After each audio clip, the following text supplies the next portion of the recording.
So today's problem child is a 2016 Nissan Rogue. Customer's complaint is the right front wheel is getting very hot. Customers removed the hubcap.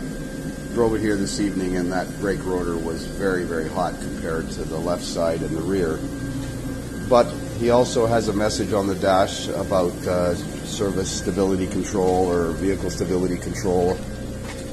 So we're going to scan this thing and see what kind of codes it's got. So I performed a network scan on this and we've analyzed 9 controllers. We got a P0500 vehicle speed sensor A, P1212 TCS circuit, a U1000 CAN communication circuit, P1574 automatic speed control device vehicle speed sensor, and then another U code for lost communication with the ABS, and U codes for communication problems, C1204 four-wheel drive solenoid, communication codes in the meter, and P0500 on the OBD2 side of the controller. Now, we had discussed him removing the ABS fuse because we thought maybe the traction control was thinking the wheel was spinning and was applying the brake on the right front. So some of these codes could be generated by that. So I'm going to do a network code clear, and then I'm going to take it for a road test, a short road test, and see what kind of codes return. I didn't have to write them down because they're recorded in the vehicle record here. So this is doing an all system DTC, so keep it clear.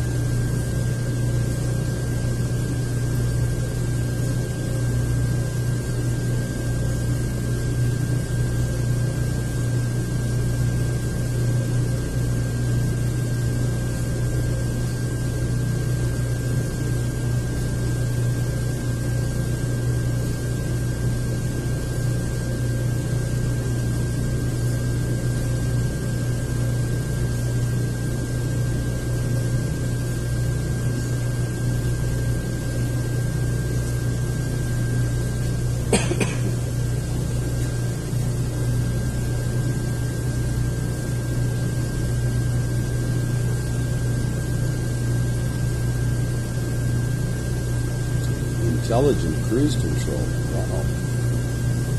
An intelligent power distribution as opposed to dumb power distribution.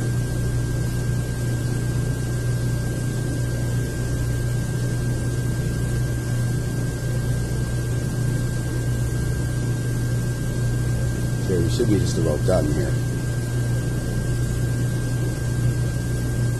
Sonar. Telematics. Tire pressure monitor, wow.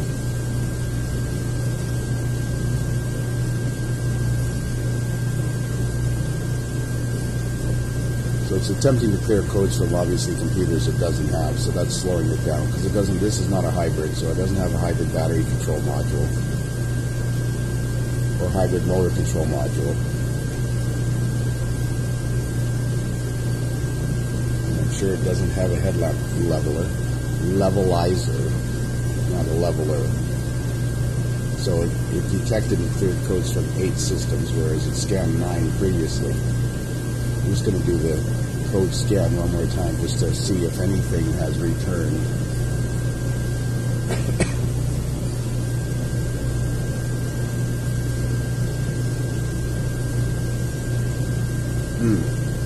This is interesting.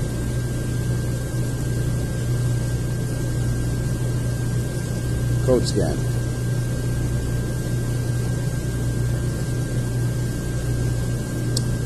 Why it's not doing that? Maybe I let her cycle the key.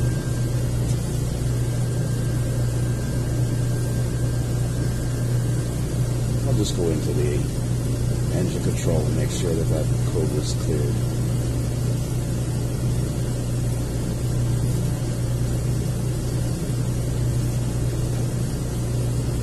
It seems awful slow on this car.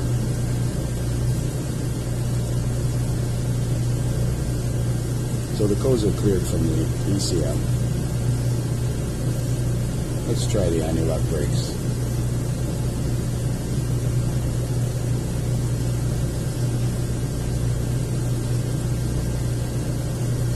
Okay, so I'm going to take this in for a road test now with the scanner on it, looking at manual lock brake system, looking at data in the ABS.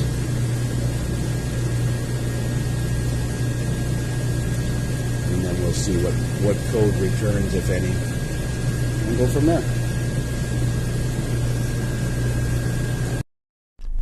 So here's the problem with some of these import ABS systems, and a lot more ABS systems today. If you have live data when you're scanning the ABS, as you can see the 4 wheel speed sensors were there, it turns off the traction control and turns on the ABS, or turns off the ABS, turns all these warning lights on. So I'm going to have to get out of the ABS scan mode, otherwise this thing is going to disable the ABS. So we're going to turn that off and then drive it normally and see what comes back. So when I took this vehicle for a road test, as I was backing out of the shop, it felt like the brakes were on. And I drove it down the driveway and a short distance down the road, but it felt like the brakes are dragging. I've got it up on the hoist, and I can't turn either front wheel. It is like the brakes are on.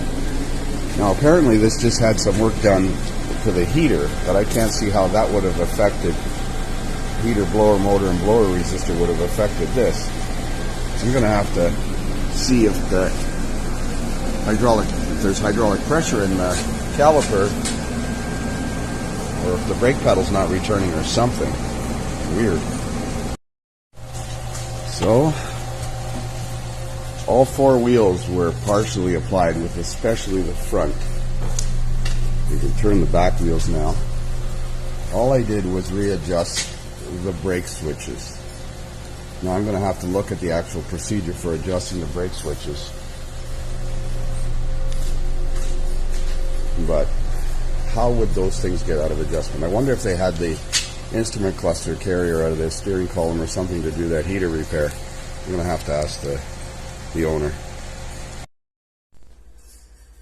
So I went on Identifix, and ID'd the vehicle here, and I found the procedure to do a brake pedal stop lamp switch adjustment. And it's kind of smoke and mirrors here, but it tells you to measure the distance between this bracket that the brake light switches, and there's 2 of them, or brake pedal position switches, sit on, and the actual pedal bracket. There's like a metal bracket that's attached to the pedal. I measure this distance A here, and it tells you to adjust it. Turn the stop lamp switch 45 degrees counterclockwise, and then back it off and adjust it, and then turn it back clockwise 45 degrees. Well, I had turned it counterclockwise 45 degrees, and they went back to where I thought visually they looked like they were in adjustment. But I'm going to go back under there and recheck this.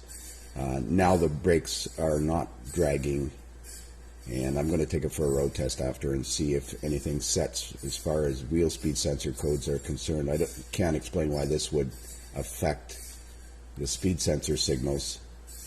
And of course, some of those codes were generated by the customer removing the fuse for the ABS, or the vehicle stability control system. Strange. Let's have a look under the dash. Well, I'm going to try to show you where this adjustment is on this brake switch, but it's very difficult to see, and it's going to be difficult to do with this camera. But nevertheless, okay, up there is the actual brake switch.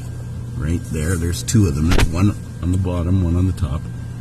And if you look carefully here, you'll see that when I press the brake pedal, there's a clearance between the body of the brake switch. Now that body of the brake switch was holding the brake pedal down, about 2 or 3 millimeters. And that's just enough to keep the brake fluid from returning to the master cylinder. So I can adjust it by turning it counterclockwise to release it. You can see it can be adjusted in and out. And then, of course, the pedal is up now, but it was like this and locked in that position, holding the pedal down. Man, I can't see if that's videotaping very well. So it was in that position. So all I did was release it, and you'll see the pedal come up, and then lock it with about small amount of clearance between the body of the switch and the lever on the pedal. As long as the brake lights go out, it says, when you release the pedal, you're good to go. It's not a position sensor, it's just switches. So I've taken it for a road test now since adjusting the brake switch, and the brakes feel fine. So we'll have to see. I'm going to drive it again tomorrow and see that no warning lights come on, because I can't explain the fault code for the wheel speed sensor unless it's set due to the fuse being pulled. So we'll see.